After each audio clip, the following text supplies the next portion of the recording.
Imagine holding a key to unlocking the secrets of humanity's earliest days.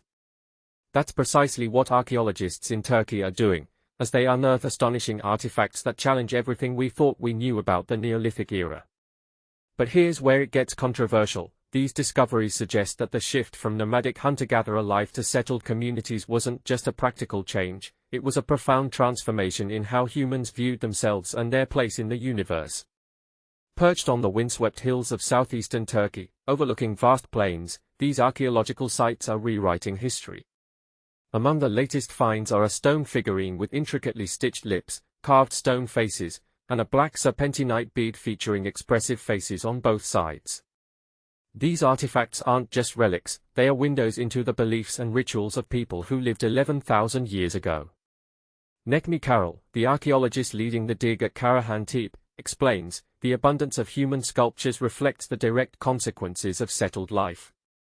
As communities became more stationary, they began to distance themselves from nature, placing human experience at the center of their world. He points to a T-shaped pillar carved with a human face as an example of this shift.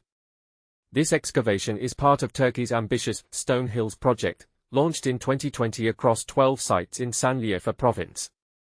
Culture Minister Nuri Ersoy boldly calls this region the world's Neolithic capital. The project includes the UNESCO World Heritage Site Göbekli Tepe, or Potbelly Hill, home to the oldest known megalithic structures in Upper Mesopotamia. German archaeologist Klaus Schmidt began excavations here in 1995, laying the groundwork for today's groundbreaking discoveries. And this is the part most people miss, these finds aren't just about ancient artifacts, they're about understanding the lives of individuals who walked this earth millennia ago. Lee Clare of the German Archaeology Institute puts it beautifully, every building we study, every layer we excavate, brings us closer to the people who once lived here. We can almost touch their lives through their bones, gaining insights into their beliefs and daily struggles. The past 5 years have yielded a treasure trove of data, but as Claire reminds us, we don't have written records, so we're piecing together a puzzle with missing pieces. Identifying who the statues or figurines represent may be impossible, given their age, around 10,000 years old. Yet, as Carol notes, with each new discovery, we gain the opportunity to conduct statistical analyses and draw meaningful comparisons. Here's where it gets even more fascinating. These settlements emerged after the last ice age, as environmental changes created fertile conditions. People no longer needed to hunt constantly, leading to population growth and the development of permanent settlements. But with surplus came inequality, as Claire explains, once people produced more than they needed, the concepts of rich and poor began to emerge. We're witnessing the birth of social hierarchy, a slippery slope toward the complexities of the modern world. Emre Güldegan of Istanbul University, lead archaeologist at Sifa Tepe, emphasizes that these discoveries are transforming our understanding of the Neolithic era.